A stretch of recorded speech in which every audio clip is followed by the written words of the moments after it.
মাছগুলো কেটে ধুয়ে পরিষ্কার করে নিয়েছি। এর মধ্যে নুন হলুদ মাখিয়ে রাখবো, তারপর ভেজে নিতে হবে। যেহেতু সামুদ্রিক মাছ তাই খুব বেশি নুনের প্রয়োজন হয় না।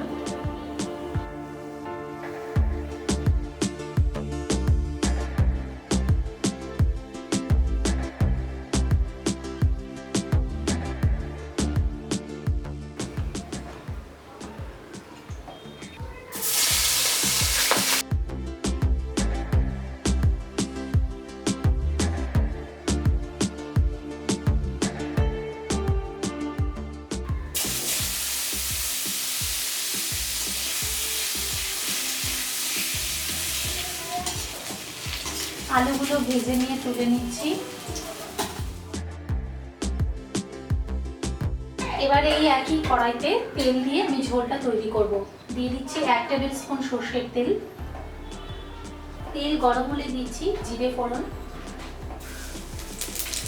দিয়ে দিচ্ছি আদা বাটা,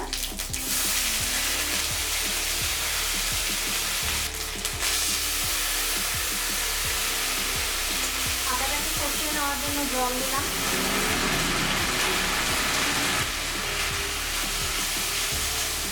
জিরে গুঁড়ো আর হলুদ গুঁড়ো দিয়ে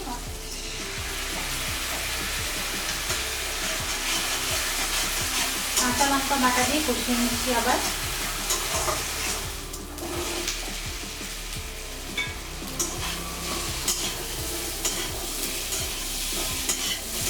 ডাঁটাটা দিয়ে ভেজে নিচ্ছি।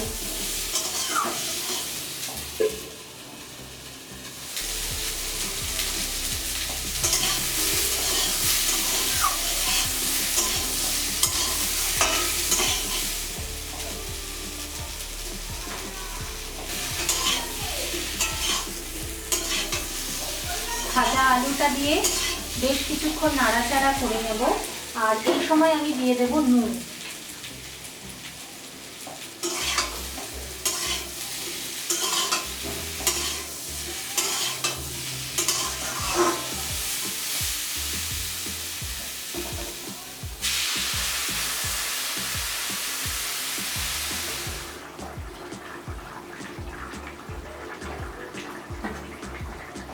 ভাজা মাছটা দিয়ে 5 মিনিটের মতো ফুটিয়ে নেব হাই ফ্লেমে।